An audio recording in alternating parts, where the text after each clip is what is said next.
ni-raid itong Malacanang Complex at alam nyo kung anong nangyari mga kabayan?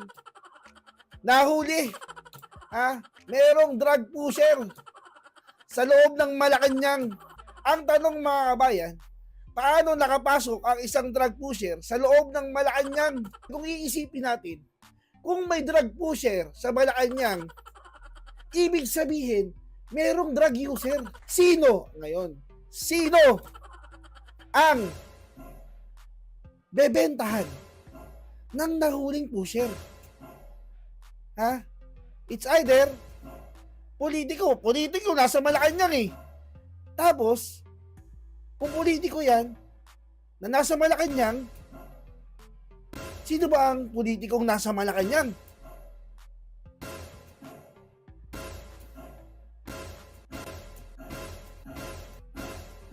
Yung Pangulo?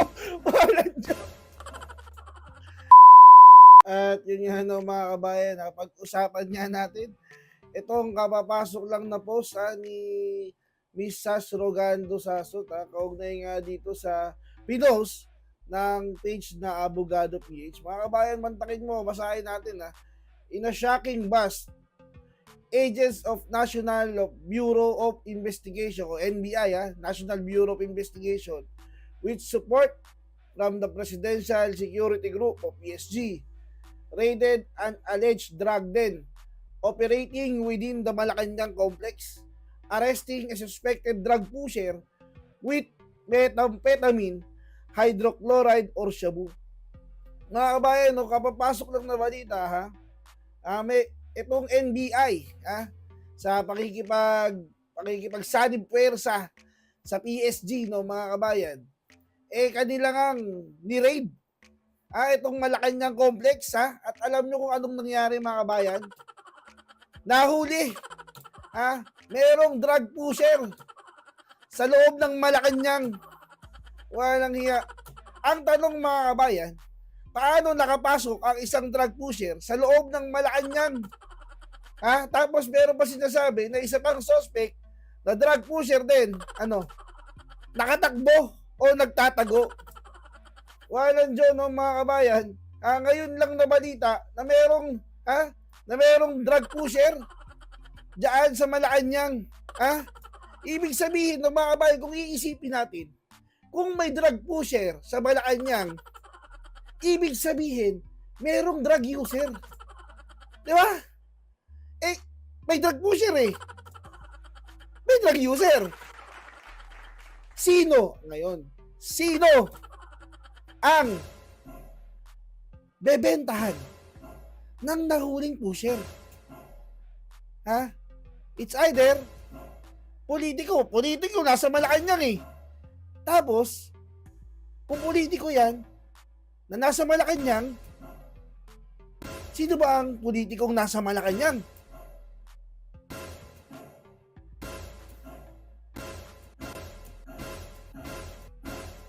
Yung Pangulo? Walang joke. Drug pusher, nakapasok sa Malacanang para bentahan.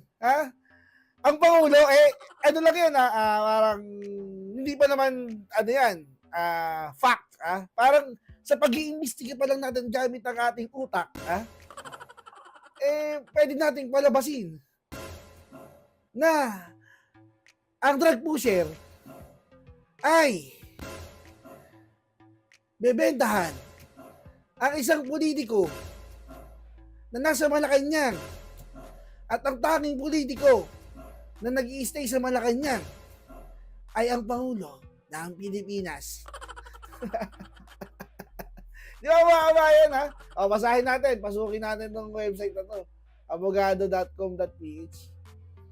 So yun mga kabayan grabe. Ano pa lang yan pauna pa lang yan. Ang tawag dyan patikim pa lang. Patikim pa lang ni Sas sa atin. Wala pa yung mismong video niyan mga kabayan. Puntahan natin yung abogado.com.ph mga kabayan. Abogado.com.ph. Ayun ito, drug den. May drug den, guys. Ibig sabihin guys, drug den, ibig sabihin yan mga kabayan bentahan. May bentahan ng droga dyan sa loob ng Malacanang. Ha? Napakatindi naman. No? Grabe. Drug din. Pag sinabing drug din, di ba yung paggawaan na mismo? Ay, di, pag drug din, laboratory. Pero doon ba niluluto yung mga droga, mga kabayan, ha? Paano nagkaroon dyan ng droga sa loob ng Malacanang? Ha? Napakatindi, no? October 24, oh. Oh. Oh. Ito, dito na tayo. The suspect. Huwag nyo intindihin niya si Rizal Teverse. The suspect identified as Edgar Ventura alias Pase was caught inside his house at San Miguel, Manila area, just a stone's throw away from the seat of power. Huh? His alleged partner in crime, his alleged partner in crime, Francisco Soriano, alias Suntot, managed to evade authorities and is now at large. Soriano, related ba to sa artistang kasama ni Bongbong Marcos na humihitit daw sa isang kondo? Ay, no, Soriano, babae daw yun, di ba? His alleged partner in crime, Francisco Soriano, is it related with Soriano? Di natin alam, mga kabayan. Hindi ko mabanggit, mga kabayan. Sabi, both Ventura and Soriano are facing complaints for violating Republic Act number 9165, the Comprehensive Dangerous Drugs Act of 2002. The case has been filed the Manila Prosecutor's Office. The timing of this bust comes amid ongoing accusations by critics that President Marcos Jr., who holds office within Malacanang, has links to alleged illegal drug abuse. The NBI received intelligence information on the suspect involved in the sale of methamphetamine, locally known as Shabu, and their alleged operation and drug deal in Malacanang complex. Excuse me po. A series of test buys confirmed that the illicit activity prompting the NBI with the help of PSG to plan operation. On October 16, 2024, in coordination with the Philippine Drug, PIDEA, and local police, raid conducted 964 Nicador Padilla, San Miguel, Manila.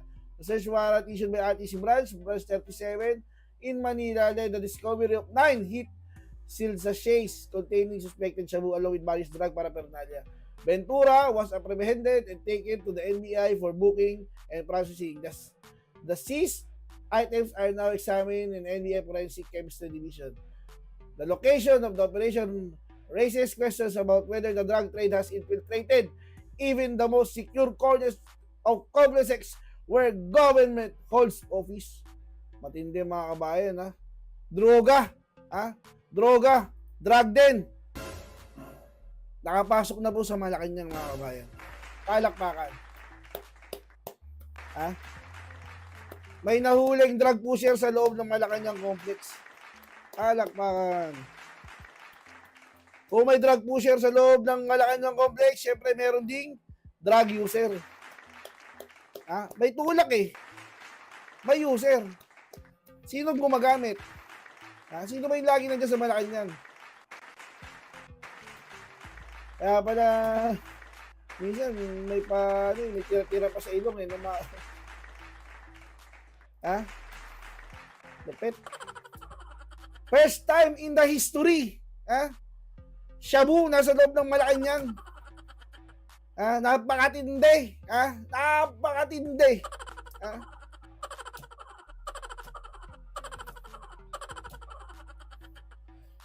Kawawa naman po tayong mga taong bayan na yan, mga kabayan. Kawawa naman po tayo. Diyan napupunta yung diyan lang ba napupunta yung tax na kinukuha sa atin, ha? Nakapagpatayo ng drug din sa loob ng Malacanang complex. Mantakin mo, mga kabayan, di ba? Mantakin mo. Nasa loob na ng Malacanang. Droga.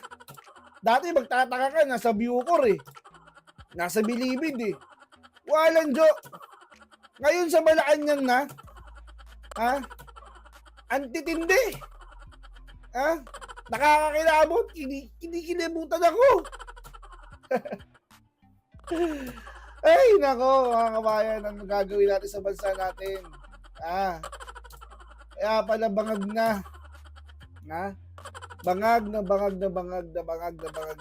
Malacanang merong... O paano mga kabayan, ha? Good luck na lang. Good luck na lang sa bansa natin. Ayan ba ay hindi pa sapat na batayan para patansikin si Bangag Jr. sa Malacanang? Drag din sa loob ng Malacanang. Hanggang sa muli, paalam.